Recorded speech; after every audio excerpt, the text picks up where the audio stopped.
our mini drama, Lost and Found.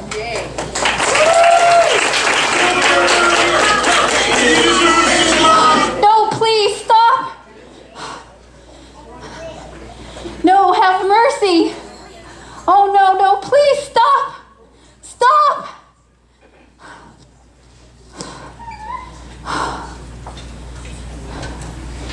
You want to know if I'm that woman, right? I remember that day. The crowd, they were so angry. The men, they broke into my room. They dragged me down to the streets of the temple. My clothes were torn. My hair was a mess. I was so frightened. They started picking up stones in their hands and clenching their fists and shouting to everyone around that was watching, "She needs to die. She's a sinner." The leader of the mob, well, he was a religious known leader. He looked at me with disgust. He said I was pathetic and disgusting.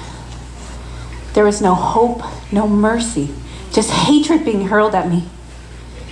I held my head down in shame because I knew that they were right. I am a sinner, and I was about to die. And then I saw him, that man that everyone was talking about. He was in the temple, and he was teaching. And my accusers dragged me over and threw me at his feet. They asked him what they should do with me. An adulteress caught in the act. They told him that the law commanded them to stone such a woman. And they waited to see what he would say. At first, he just bent down and he started writing something in the ground. But they kept questioning him. And then he stood and he said, "If any of you is without sin, let them be the first to cast a stone at her."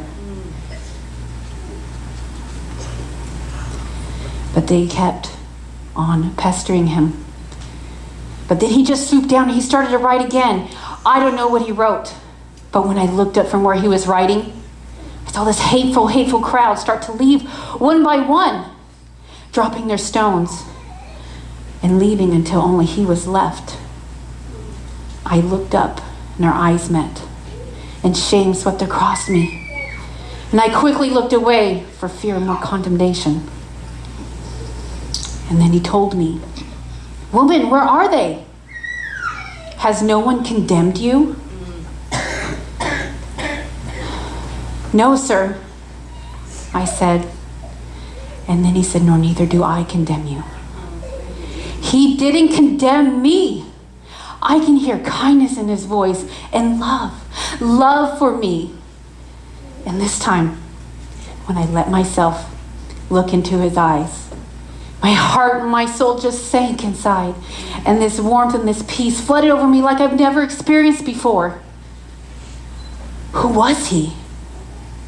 I didn't know at the time, but I knew that this man's pardon, this man's forgiveness, this man's compassionate grace freed me. So you want to know if I was that woman, right? The woman he saved that day?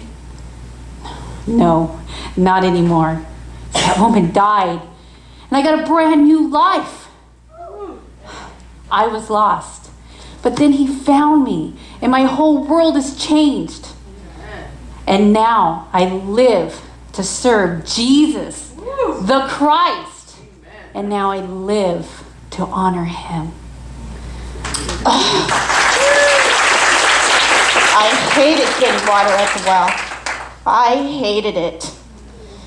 But I needed water. And we only had one well. So I had to go. Every day I would walk in the hot noonday sun to get water. I remember one time the air was so muggy and sticky. I knew that day was going to be blistering hot. I thought, maybe I could be normal just once and sneak in with the other woman early in the morning and beat the hot noonday sun. Did I mention I hated getting water at the well? And that day, I should have just stayed at home being thirsty. The woman, they They hated me. They whispered to one another about me. They told their children to stay far away from me. They told them I was dirty. Not long ago, we were children ourselves. We were friends. We used to run around this well and play, helping our mothers gather water, smiling, laughing, living. But now, my mother was, and my father, he. It doesn't matter anymore. They're long gone. I've had to take care of myself for a long time now. And I did whatever I had to, right or wrong.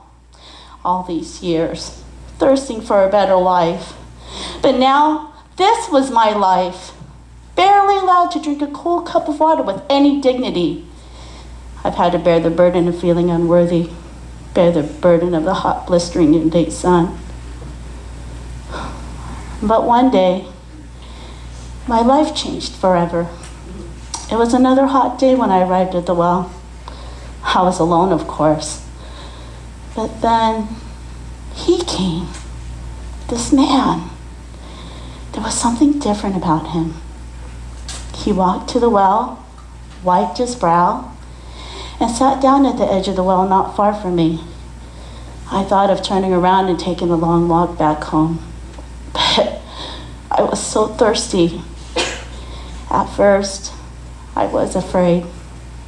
I learned a long time ago to be afraid of men, especially strange men like this stranger. You could tell he was a Jew. Jews hated us Samaritans. But this man, something told me not to be afraid of him. So I walked to the well slowly. I thought if I moved slow, he might not see me. And just as I was lowering my jar, he turned to me and he smiled. He smiled at me. No one had smiled at me in a long time. I don't even think I smiled back. I didn't even think I knew how to smile anymore. So I hurried up with my task, moving more quickly. This man, I didn't know what to think of him. And then he spoke to me.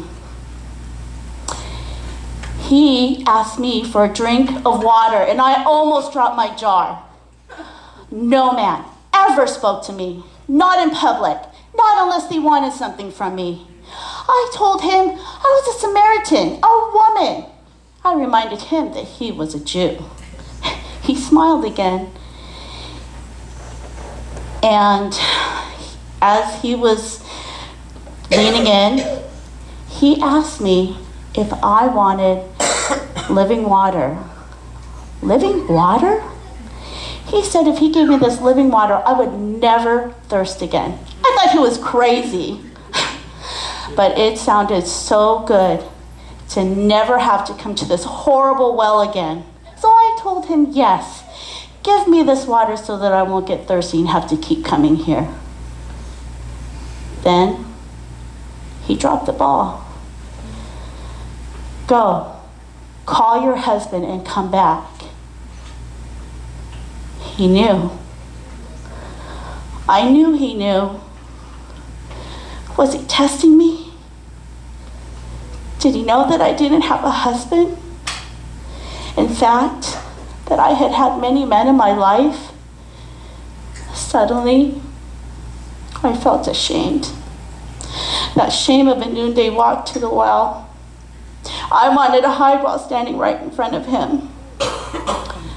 But his eyes were so compassionate.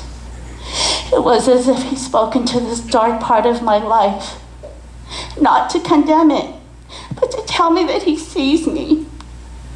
He knows me.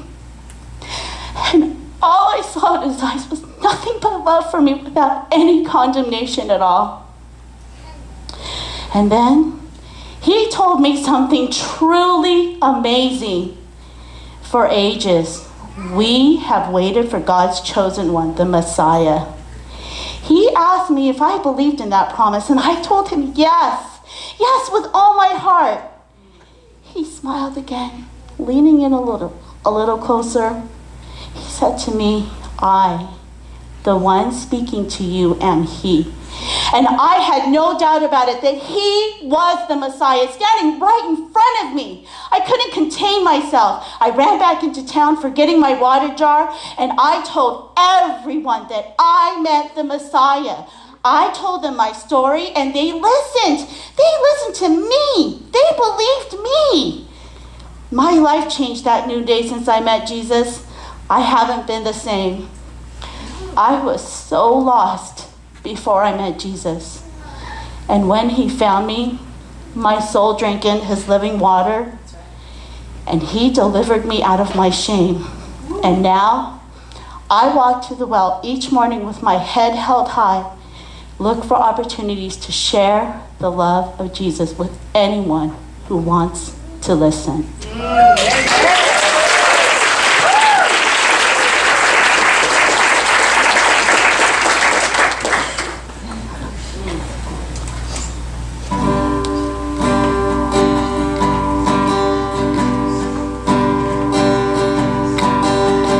Mirror, mirror, mirror on the wall, telling those lies, pointing out your flaws. That isn't who you are.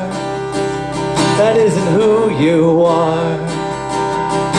It might be hard to hear, but let me tell you, dear, if you could see what I could see, then you would believe that isn't who you are. There's more to who you are.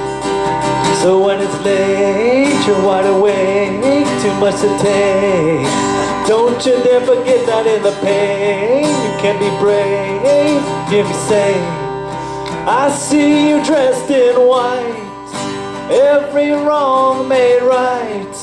I see a rose in bloom at the sight of you, oh so priceless. Irreplaceable, unmistakable, incomparable, darling, it's beautiful.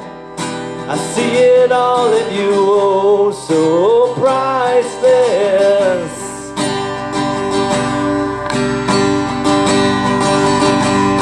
No matter what you've heard, this is what you're worth. More than all the money, all the diamonds and the pearls, oh, this is who you are. This is who you are. So when it's late, you're wide awake, too much to take. Don't you dare forget that in the pain, you can't be brave. Hear me say, I see you dressed in white, every wrong made right. I see a rose in bloom at the sight of you, oh so priceless. Irreplaceable, unmistakable, incomparable, darling, it's beautiful. I see it all in you, oh so priceless.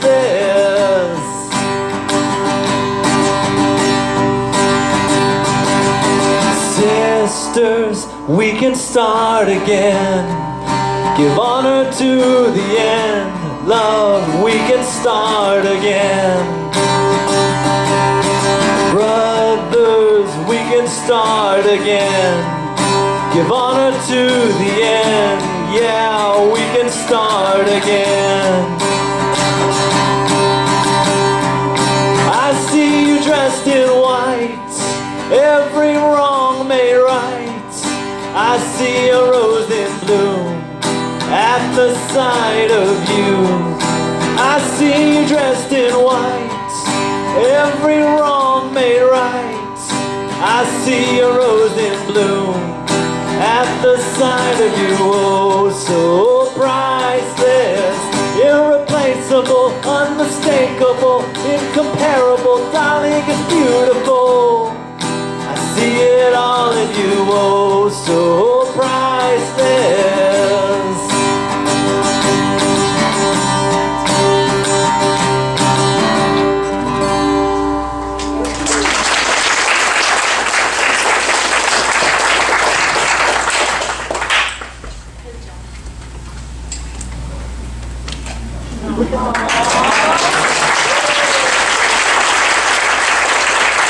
Thank you, ladies and David. That was very encouraging and just beautiful. And you know what? Each and every one of you are priceless to the Lord. So we give glory.